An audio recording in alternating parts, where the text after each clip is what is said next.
Je vous avoue que j'ai déjà du mal à m'imaginer mercredi prochain. Donc dans 5 ans, ça me paraît loin. Welcome to Morak World. L'invité du matin. Mon invité ce matin est peut-être bien l'humoriste francophone le plus en vue du moment. Il a conquis le public avec son humour nonchalant et son phrasé timide, découvert grâce à son sketch emblématique. Je me suis fait racketter au Montreux Comedy Festival, c'était en 2019. Il est devenu le premier humoriste à dépasser les 10 millions de vues sur la chaîne YouTube de l'événement. Depuis lors, son ascension fulgurante l'a conduit à afficher complet avec son premier spectacle Zèbre dans toute la francophonie, avec des dates notamment à l'Olympia, en point d'orgue. D'ailleurs, dès le 1er décembre, dès ce vendredi, celui-ci sera disponible via Canal+, sur la plateforme MyCanal. En plus de son succès sur scène, il est également un chroniqueur apprécié sur France Inter. En tant que mordi d'humour, il sacrifie sa vie personnelle pour perfectionner son art, participant à de nombreux comédie clubs avant de conquérir des salles prestigieuses. Il vient d'annoncer l'arrivée de son second spectacle et il est à l'affiche. Il affiche déjà complet dans plusieurs de ces salles. Justement, on va en parler dans un instant. En dehors de la scène, il est fervent amateur de rap français et de foot et de réveils matinaux. Il va nous en dire plus dans un instant. Bonjour, Paul Mirabel. Bonjour. C'est très gentil Ça me fait plaisir tout ce que vous avez dit. C'est vrai ? Eh ben c'est sincère en tous les cas. Merci d'être avec nous ce matin. Dis donc, on est bien le 29 novembre, hein, c'est bien ça ? Tout à fait. Voilà, écoutez, je vous souhaite un bon anniversaire parce qu'apparemment vous avez 28 ans. Alors j'avais pris une bougie, voilà. J'arrive pas à prendre 28 bougies, hein, mais je la souffle pour vous. C'est gentil. Non, c'est vous à la souffler, on y va. Quand... C'est vous qui soufflez. Allez. On y va. Bravo, magnifique. Bon anniversaire et merci de nous faire l'honneur d'être avec nous ce matin. Merci d'être là. Pour commencer, on va s'adresser au public suisse que vous connaissez, hein, par Montreux évidemment. Comment vous le trouvez, le public suisse ? Très gentil. C'est vrai qu'à chaque fois que je suis venu, ça s'est toujours bien passé. J'ai fait ma première date de tournée à Genève et du coup, un des premiers sketchs qui a marché, c'était à Montreux. Donc j'ai une attache particulière pour nos voisins romans. Je sais pas si on dit ça, mais pour mes voisins suisses, en tout cas. Dites-moi, Paul, sur scène, c'est un personnage ou c'est le vrai ? Vous jouez un rôle ou bien vous êtes vraiment comme ça dans la vie, mon cher Paul ? Je crois que je suis vraiment comme ça. J'ai l'impression que si on invente quelque chose, ça marche pas. C'est forcément un peu extrapolé parce que par définition, je suis sur scène. Mais je crois que je suis vraiment comme ça. Ça a un peu bougé au fil des années, mais je pense que ça part d'une nature sincère, en tout cas. Ouais. Et vous l'affichez et vous l'assumez complètement. Je sais pas faire autre chose, très honnêtement. Je me vois pas monter sur scène et crier partout et courir partout. Donc, en fait, je crois que je viens juste comme je suis et je cherche pas à faire autre chose. Alors vous êtes ce qu'on peut appeler un bourreau de travail, hein, quand même. Vous n'arrêtez jamais. Vous écrivez tout le temps. On peut vous voir régulièrement sur scène, mais on vous entend aussi régulièrement, notamment sur France Inter. Un petit extrait si vous le voulez bien. Ce matin, Michel, on a un peu le même problème en plus tous les deux, c'est qu'on peut pas tout miser sur notre physique, surtout moi, hein, parce que là ça fait 3 ans que quand on demande à une fille comment tu le trouves physiquement, Paul, elle répond il est gentil. Heureusement, il n'y a pas que des faits dramatiques dans l'actualité en ce moment. Je vais même profiter du fait d'être ici pour parler d'un autre sujet beaucoup plus réjouissant et surtout inédit, à savoir les punaises de lit. Ah voilà. Ouais, c'est vrai qu'on en parle beaucoup, mais comme on n'en voit qu'en vidéo, je vous en ai gentiment ramené quelques-unes ce matin. Alors Paul Mirabel, dites-moi, les punaises de lit, c'est un vrai problème pour vous aujourd'hui ? Non, non, Dieu merci, j'ai pas été touché par ça, mais ouais, c'est une petite chronique que je me rappelle, il y a un petit mois. Oui, il y a un petit mois, exactement. C'était le 31 octobre. Voilà. Ouais. Qui est en train de se passer pour vous en ce moment, parce qu'on parle de vous absolument partout. Paul Mirabel est devenu incontournable dans le monde de l'humour. Comment est-ce que vous vivez ce qui est en train de vous arriver, finalement, tout simplement ? Déjà, vraiment je veux pas me répéter, mais tout ce que vous êtes en train de me dire me touche beaucoup. J'ai l'impression que c'est un peu la conséquence de beaucoup d'années de travail et d'efforts un peu invisibles. Donc si les gens arrivent à découvrir un peu plus ce que je fais maintenant, ça me fait plaisir. Je crois que j'ai gardé la même vie, hein. J'ai les mêmes objectifs, j'ai les mêmes journées, j'ai les mêmes priorités. Donc je prends tous les moments extraordinaires forcément auxquels ça donne lieu et j'essaie de les garder précieusement en tête, mais je pense pas que ça ait fondamentalement changé ma vie. Peut-être on me reconnaît un peu dans la rue, mais bon, c'est pas le plus important. Vous gardez les pieds sur terre, c'est important. Aujourd'hui, avec tout ce qui se passe, l'actualité n'est pas toujours forcément très rose. Vous arrivez encore à rire de tout finalement. Qu'est-ce qui vous, qui vous conditionne pour l'écriture de vos chroniques radio et de votre spectacle, de vos futurs shows sur scène? Alors moi je crois que je me mets comme règle d'aborder des sujets qui me touchent, c'est-à-dire de ne pas aller sur des secteurs et des domaines qui ne sont pas les miens. Il y a beaucoup d'humoristes qui le font beaucoup mieux que moi. Et surtout, je pense que ça vient parfois En fait, quand j'ai envie de parler de quelque chose et que je sens que j'ai la forme et le fond nécessaire pour le faire, j'essaye d'en parler. Et j'essaye de pas blesser d'autres personnes aussi. J'ai l'impression que à partir du moment où on est méchant, on fait de la peine à quelqu'un, c'est qu'on a un peu raté ce qu'on fait. Donc voilà, j'essaie d'être un peu inclusif et de parler de sujets qui me touchent en priorité.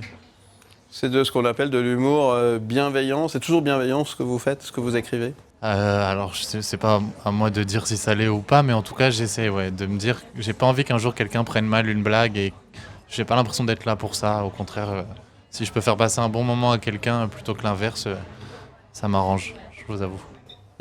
Le monde de l'humour aujourd'hui est on entend parler d'humoristes absolument partout. Il y a quelque chose qui se passe aujourd'hui. Comment vous vous positionnez avec tout ce qui est en train de se passer aujourd'hui, que ce soit au niveau de l'actualité, au niveau, je ne sais pas si on peut appeler ça comme ça, de vos collègues finalement? Comment vous positionnez-vous par rapport à tout ça? Si je me place d'un point de vue spectateur, je trouve qu'on a une période où il y a de l'humour partout et il y a surtout un énorme choix de contenu. Donc je pense que c'est super parce que ça permet à des gens qui ont différentes sensibilités d'aller voir différents spectacles. J'ai l'impression qu'il y a vraiment toute forme d'humour entre guillemets aujourd'hui.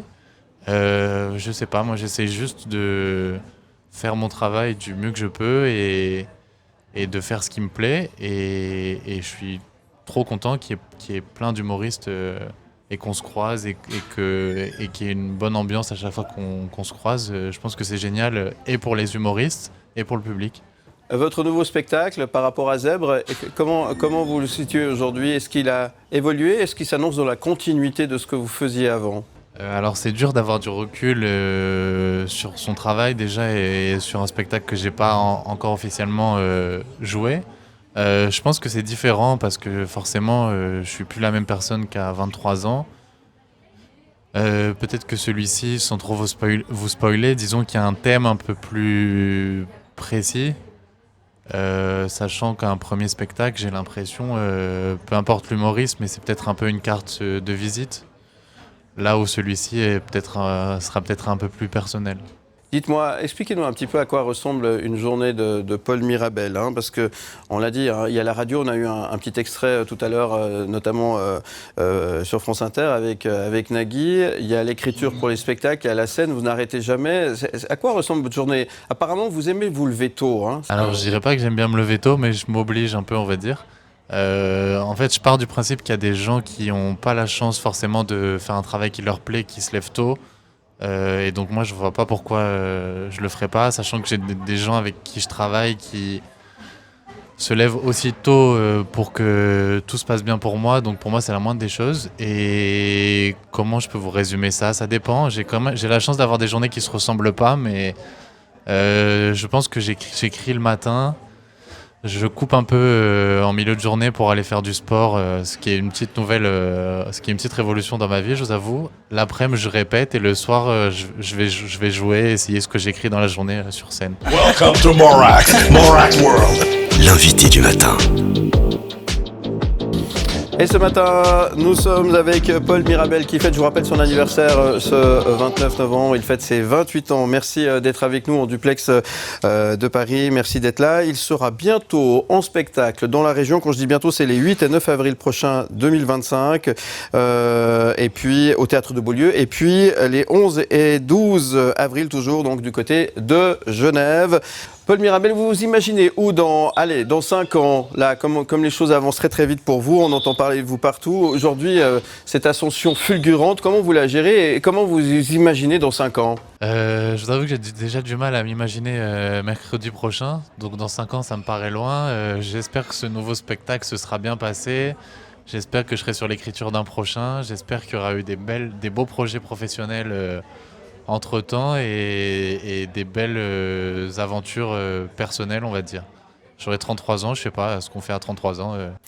Paul Mirabel, je vous propose un exercice qui est assez sympa qu'on fait régulièrement avec nos invités. En 1 minute, je vais vous poser pas mal de questions, il faut répondre de manière instantanée. Vous êtes prêt à vous prêter à cet exercice? Je suis prêt pour me prêter à l'exercice. Voilà, je tiens à le dire, il n'y a pas de questions méchantes, avec des questions sympas. Vous êtes prêts, on y va? Ouais, c'est bon. Allez, c'est parti. Sur quel sujet, Paul Mirabel, pourriez-vous discuter pendant des heures?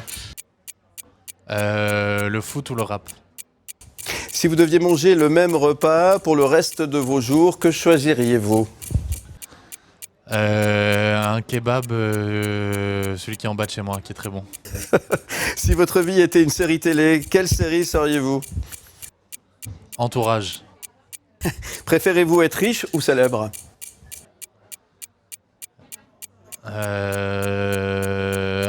Confortable financièrement. Si vous étiez un fruit, lequel seriez-vous et pourquoi? Si j'étais un fruit, je sais pas, une pastèque, parce que c'est agréable et il y a plein d'eau à l'intérieur. J'ai pas meilleure réponse. Combien de sonneries attendez-vous avant de répondre au téléphone? Selon la personne, entre 1 et 9. Quel est le rêve qui vous tient à cœur? Le rêve qui me tient à cœur,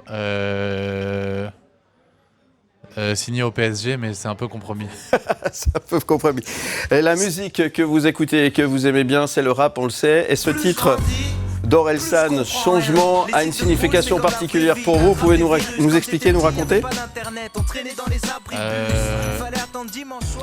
Ouais, j'aime bien parce que c'est un des premiers albums de rap que j'ai écouté, je pense, et qui m'a autant parlé.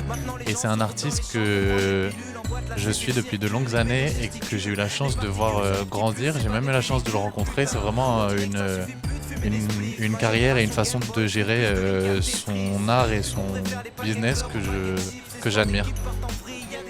Et le rap, c'est, on l'a dit tout à l'heure, c'est quelque chose qui est toujours omniprésent dans votre vie aujourd'hui. Vous avez écouté beaucoup le rap, vous aimez cette musique et vous le revendiquez haut et fort, c'est ça?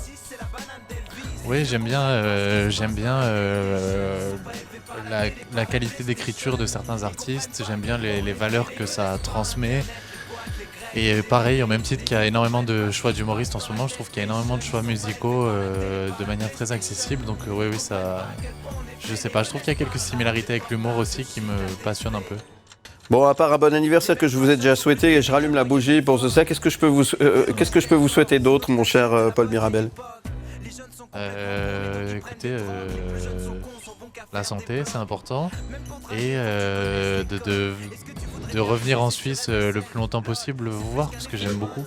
Vous me faites une promesse, vous venez nous trouver dans les studios la prochaine fois que vous venez, on fait ça? Vous êtes où? On est dans la région de Lausanne, à Crissier, précisément. Ah ben, avec plaisir. On vous accueille les bras ouverts. Je vous souhaite encore une fois un bon anniversaire. Je vous dis à très bientôt. Merci beaucoup. Et plein de succès. À très bientôt. Au revoir, Paul. À bientôt. Merci beaucoup. M-Media.